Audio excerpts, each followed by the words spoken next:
ഒരു ആക്സിഡന്റിൽ പെട്ട് മമതയുടെ ഭർത്താവിന് കാഴ്ചശക്തി നഷ്ടപ്പെട്ടു. അതുകൊണ്ട് വീടിന്റെ ഉത്തരവാദിത്വമെല്ലാം മമതയ്ക്ക് സ്വയം ചെയ്യേണ്ടി വന്നു. സമൂസ വിൽപ്പനയായിരുന്നു ഭർത്താവിന്റെ ജോലി.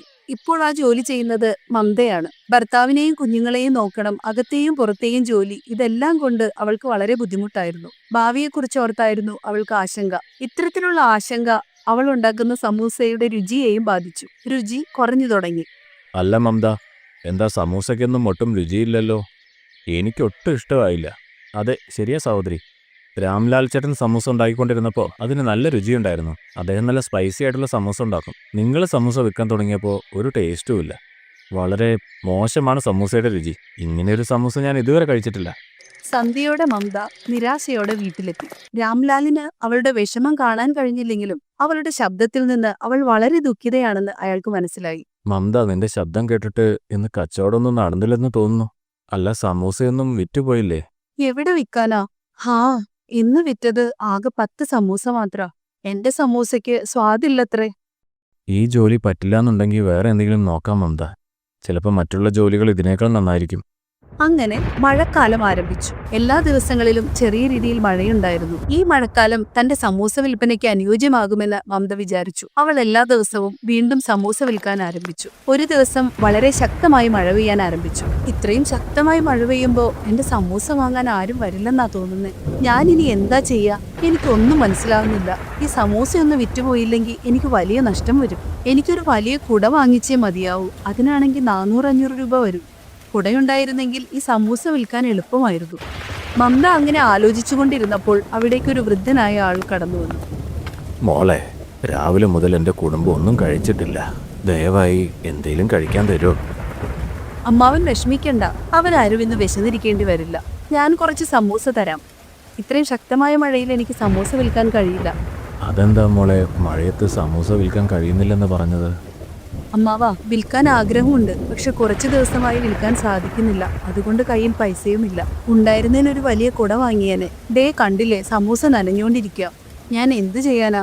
ഒരു കാര്യം ചെയ്യും മോളെ, ഈ ചാക്കെടുത്തോ. കുറച്ച് കീറിപ്പോയതാണ്, എങ്കിലും തൽക്കാലത്തേക്ക് ഉപയോഗിക്കാൻ പറ്റും. അമ്മാവ, ഈ ചാക്ക് എനിക്ക് തന്ന അങ്ങ് എന്ത് ചെയ്യും? അങ്ങ് നനയേണ്ടി വരില്ലേ? അമ്മാവനെ മഴ നനയ്ക്കുന്നത് അത്ര ശരിയായ കാര്യമല്ലല്ലോ. മോളെ, എന്നേക്കാളും ഈ ചാക്ക് ഇപ്പൊ നിനക്കാണ് ആവശ്യം. നിന്റെ കയ്യിൽ കൊടയില്ലെന്ന് എനിക്ക് മനസ്സിലായി. അതുകൊണ്ടാണ് നിനക്ക് സമൂസ വിൽക്കാൻ കഴിയാത്തതെന്ന്. എനിക്ക് ഭക്ഷണം തരുവാണെങ്കിൽ ഇത് വെച്ചോളൂ. എൻ്റെ എല്ലാ അനുഗ്രഹവും ഉണ്ടാവും. ഈ ചാക്ക് മോളെ സഹായിക്കും. വളരെ സന്തോഷമുണ്ട് അമ്മാവ. അങ്ങ് ഈ ചാക്ക് തന്നതുകൊണ്ട് എനിക്ക് വളരെ ഉപകാരമായി. മമതയ്ക്ക് ആ ചാക്ക് നൽകിയ ശേഷം ആ വൃദ്ധൻ അപ്രത്യക്ഷനായി. ചാക്കിൽ ദ്വാരങ്ങളൊക്കെ ഉണ്ട്, എങ്കിലും സമൂസ സൂക്ഷിക്കാൻ ഇത് മതി. ദൈവം അദ്ദേഹത്തെ അനുഗ്രഹിക്കട്ടെ. ആ പാവപ്പെട്ട മനുഷ്യൻ ഈ ചാക്ക് നൽകിയിട്ട് മഴ നനഞ്ഞു പോയി. മമത ചാക്കിന്റെ ദ്വാരങ്ങൾ ഒരു തുണി ഉപയോഗിച്ച് മൂടിയിട്ട് സമൂസ വിൽക്കാൻ ആരംഭിച്ചു. നല്ല ചൂടുള്ള സമൂസ, നല്ല ചൂടുള്ള സമൂസ വാങ്ങൂ. ചേട്ടാ, നല്ല ചൂടുള്ള സമൂസയാ, ഒന്ന് വാങ്ങൂ. നല്ല മഴയുള്ള സമയത്ത് ഈ ചൂടുള്ള സമൂസ വളരെ നല്ലതാ. അല്ല, അത് മമതയുടെ സമൂസ വണ്ടിയല്ലേ? ഒട്ടും രുചിയില്ലല്ലോ അതിന്. എന്തായാലും നമുക്ക് കഴിച്ചു നോക്കാം ഉണ്ടോ ഇല്ലയോന്ന്. മമത, 2 സമൂസ തരൂ. മമത അവർക്ക് സമൂസ നൽകി. ഓ, എന്ത് നല്ല സമൂസ! നന്നായിരിക്കുന്നു. മമത, ഇന്ന് നിന്റെ സമൂസയ്ക്ക് നല്ല ടേസ്റ്റ് ആണല്ലോ. നല്ല സ്പൈസി സമൂസ. ശരിയാ, ഇത്രയും നല്ലൊരു സമൂസ ഞാൻ ഇന്ന് വരെ ജീവിതത്തിൽ കഴിച്ചിട്ടേ ഇല്ല. ആഹാ, അത് ശരി. കാര്യങ്ങൾ അങ്ങനെയാണെങ്കിൽ എനിക്കൊരു സമൂസ തരൂ. വളരെ പെട്ടെന്ന് സമൂസ വാങ്ങാൻ ഒത്തിരി ആളുകൾ അവിടെ വന്നു. മമതയ്ക്ക് ആശ്ചര്യമായി. ചേച്ചി, എനിക്ക് കുറച്ച് സമൂസകൾ പാർസൽ വേണേ. എനിക്ക് 5 പാർസൽ ചെയ്തോളൂ. വളരെ നന്ദിയുണ്ട് ദൈവമേ. ഇന്ന് എന്റെ സമൂസകളെല്ലാം തന്നെ വിറ്റുപോയി. അന്ന് മമത സന്തോഷവതിയായിരുന്നു. അന്ന് വീട്ടിലെത്തിയ മമത രുചികരമായ പൂരി തയ്യാറാക്കാൻ തുടങ്ങി. മമതയുടെ സമാധാനത്തിലുള്ള ശബ്ദം കേട്ടിട്ട് രാംലാലിനും സന്തോഷമുണ്ടായി. മമത, ഇന്ന് കച്ചവടം നന്നായി നടന്ന പോലുണ്ടല്ലോ. നിന്റെ ശബ്ദം കേട്ടിട്ട് വല്ലാത്ത സന്തോഷമുള്ള പോലെ തോന്നുന്നു. എന്തു പറയാനാ, ഞാനിത് പറഞ്ഞ ചേട്ടനും വളരെയധികം സന്തോഷമുണ്ടാവും. ഇന്ന് എന്ത് അത്ഭുതം നടന്നേന്നറിയോ? ഇന്ന് എന്റെ എല്ലാ സമൂസയും വിറ്റുപോയി. എന്ത്, സത്യമാണോ? ഇത് വല്ലാത്തൊരു അത്ഭുതം തന്നെയായിരിക്കുന്നു. ഇത്രയും നാൾ നീ 5-6 സമൂസ മാത്രമല്ലേ വിറ്റുകൊണ്ടിരുന്നത്? ചേട്ടൻ പറഞ്ഞത് ശരിയാ. ഇനി ഞാൻ അങ്ങനെ ചെയ്യാം. ഇനി ഞാൻ എന്തായാലും ആത്മവിശ്വാസത്തോടെ സമൂസ ഉണ്ടാക്കി വിൽക്കാൻ തുടങ്ങും. മമത ആത്മവിശ്വാസത്തോടെ ദിവസവും സമൂസ ഉണ്ടാക്കി വിൽക്കാൻ ആരംഭിച്ചു. പോകെ പോകെ സമൂസ വിൽപ്പന കൂടി വന്നു. എല്ലാവർക്കും മമതയുടെ സമൂസ ഇഷ്ടമായി. സമൂസയുടെ വിൽപ്പന കൂടി വന്നപ്പോൾ മമതയ്ക്കിപ്പോൾ പണത്തിന് ബുദ്ധിമുട്ടില്ലാതായി. മമത കീറി പറഞ്ഞ തന്റെ പഴയ ചാക്ക് ഉപേക്ഷിച്ചു. എന്നിട്ട് പുതിയ വലിയ ഒരു കുട വാങ്ങിവെച്ചു. എന്നിട്ട് സമൂസ വിൽപ്പന ആരംഭിച്ചു. എന്നാൽ ആ ദിവസം സമൂസ ആർക്കും തന്നെ ഇഷ്ടപ്പെട്ടില്ല. മാത്രമല്ല എല്ലാവരും അതിനെ മോശമായി പറയുകയും ചെയ്തു. അയ്യേ, എന്തൊരു മോശം സമൂസ ഇത്. ഒട്ടും രുചിയില്ല. ഇത് നേരത്തെയുള്ള സമൂസ പോലല്ല. ഈ സമൂസകളെല്ലാം മഴ കൊണ്ട് നനഞ്ഞു പോയിട്ടുണ്ട്. മഴയിൽ നനഞ്ഞ സമൂസ വന്ന് അസുഖം വരുത്തുകയാണോ? ഞാൻ ഈ കുട വെച്ചിരിക്കുന്നത് കണ്ടില്ലേ, പിന്നെ എങ്ങനെ സമൂസ നനയും? ഇന്ന് കച്ചവടം വളരെ മോശമാണ്. ഇന്നത്തെ എന്റെ സമൂസ ആർക്കും ഇഷ്ടപ്പെട്ടില്ല. ആ ദിവസം മമതയുടെ കയ്യിൽ നിന്ന് സമൂസ വാങ്ങിയവരെല്ലാം അത് തിരികെ നൽകി. അന്ന് അവൾ വിഷമത്തോടെ വീട്ടിലേക്ക് പോയി. ദിവസങ്ങൾ പോകുന്തോറും സമൂസ കച്ചവടം കുറഞ്ഞു കുറഞ്ഞു വന്നു. സംഭവിക്കുന്നത് എന്താണെന്ന് മമതയ്ക്ക് മനസ്സിലായില്ല. ഒരു വൈകുന്നേരം മമത സമൂസ വിൽക്കാൻ ആരംഭിച്ചപ്പോൾ പെട്ടെന്ന് മഴ പെയ്തു. മമത കുടയെടുക്കാനായി അകത്തേക്ക് ചെന്നു. കുട കണ്ടില്ല.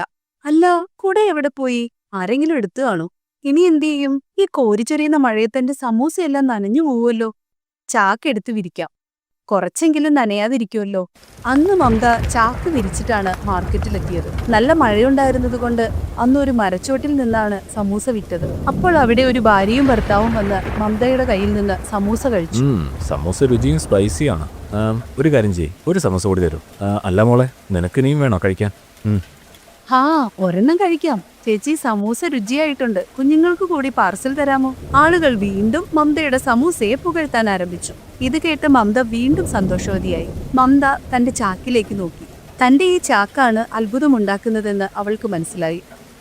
ആ ദിവസത്തിന് ശേഷം തന്റെ ജോലിയെ സഹായിച്ച ആ ചാക്ക് ഒരു നിധി പോലെ അവൾ സംരക്ഷിക്കാൻ തുടങ്ങി. മമതയ്ക്ക് അവളുടെ നല്ല മനസ്സിനുള്ള അംഗീകാരം ലഭിച്ചു. ഈ കഥയുടെ ഗുണപാഠം എന്താണ്? നമ്മൾ നല്ല പ്രവൃത്തികൾ ചെയ്താൽ നമുക്കെപ്പോഴും നന്മ തന്നെ വന്നു ചേരും. അത് നമ്മെ ഭാഗ്യവാന്മാരാക്കുന്നു.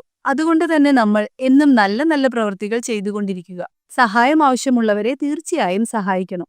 നമ്മളെ സഹായിക്കാൻ വരുന്നത് ആരാണെന്ന് ദൈവത്തിന് മാത്രമല്ലേ അറിയുള്ളൂ.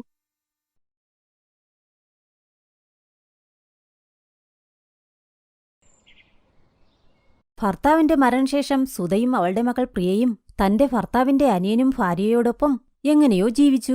സുധയുടെ അനിയൻ പീയൂഷ് നല്ലവനായിരുന്നു. എന്നാൽ അവന്റെ ഭാര്യ മോശപ്പെട്ടവളായിരുന്നു. അവൾ ദുഷിച്ച കണ്ണുകൊണ്ടേ നോക്കൂ. നീ എന്തിനാ രാവിലെ വൃത്തിയാക്കിക്കൊണ്ടിരിക്കുന്നത്? കഴിക്കാൻ നിന്റെ ചത്തുപോയ ഭർത്താവ് ഉണ്ടാക്കി തരുമോ? അനിയത്തി, ഞാനിപ്പോൾ ഭക്ഷണമെല്ലാം ഉണ്ടാക്കാം. മരിച്ചുപോയ ആളെ ഇങ്ങനെ കുറ്റം പറയരുത്. അനിയൻ ജോലിക്ക് പോകുന്നതിന് മുമ്പേ ഞാൻ ഭക്ഷണം റെഡിയാക്കാം. ഭക്ഷണമുണ്ടാക്കാമെന്ന് നീ ജോലി ചെയ്യുന്നതിൽ കള്ളത്തരം കാണിക്കുന്നുണ്ട്. ഇനി അങ്ങനെ ആകരുത്. വേഗം പോയി ഭക്ഷണമുണ്ടാക്കി വെക്ക്. പാവം ചേട്ടത്തി ഭക്ഷണമുണ്ടാക്കാൻ വേണ്ടി പോയി. അവളുടെ അനിയത്തിയോ എന്നും ജോലി അവളെ കൊണ്ട് ചെയ്യിപ്പിക്കും. കാലങ്ങൾ കടന്നു. സുധയും എല്ലാ ജോലികളും ചെയ്ത് 8 വയസ്സുള്ള മകളെ കൊണ്ടും ചെയ്യിപ്പിച്ചു.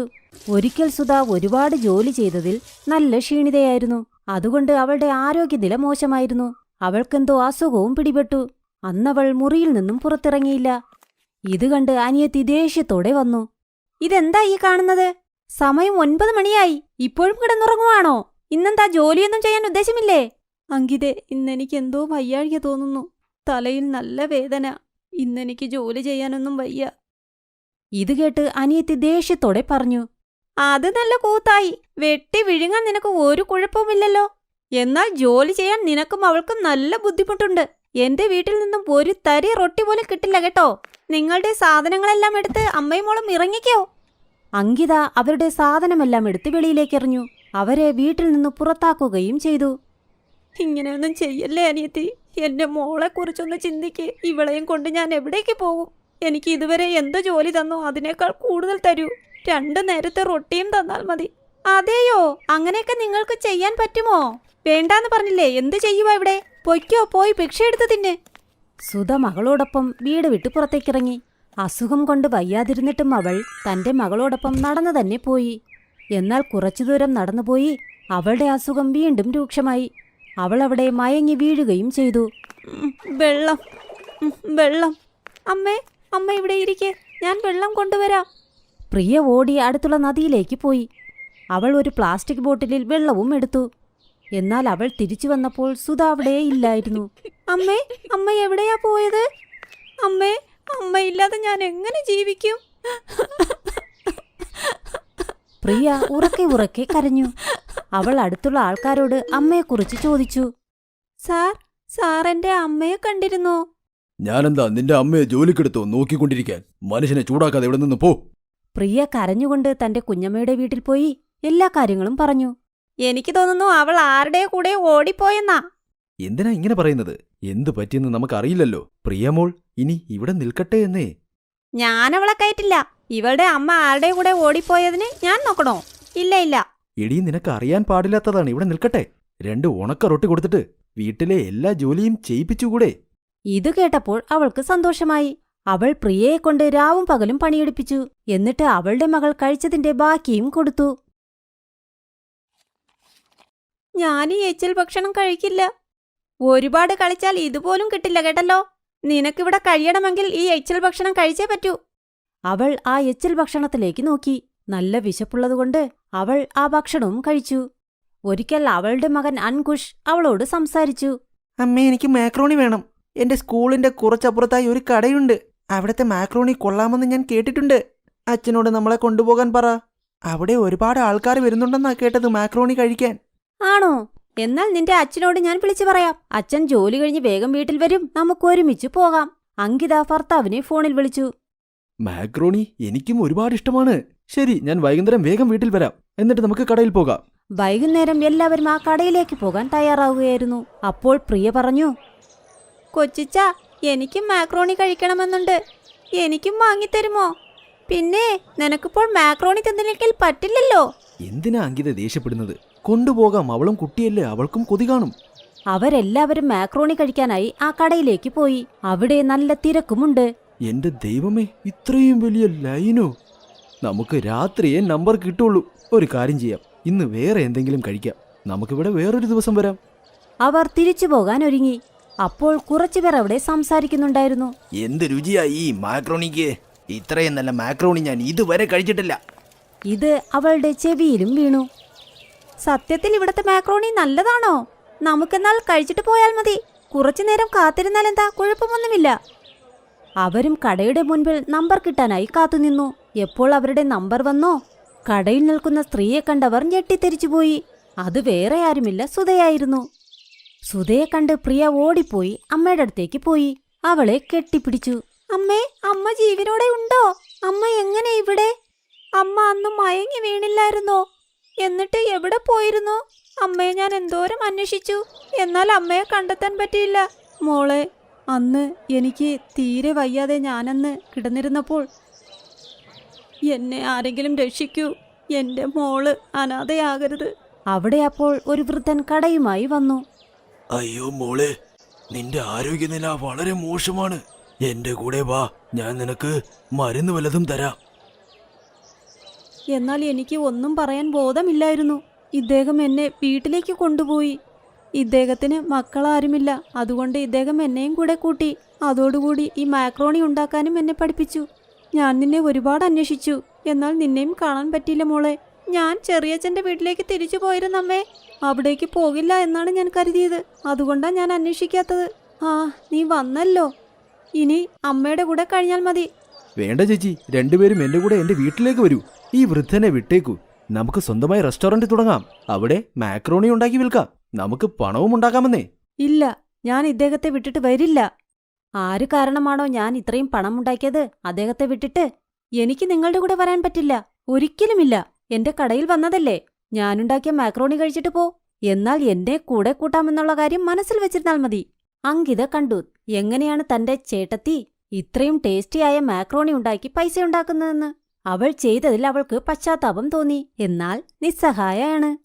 അമ്മയും മകളും അന്നുമുതൽ ആ വൃദ്ധനോടൊപ്പം സന്തോഷമായി ജീവിച്ചു.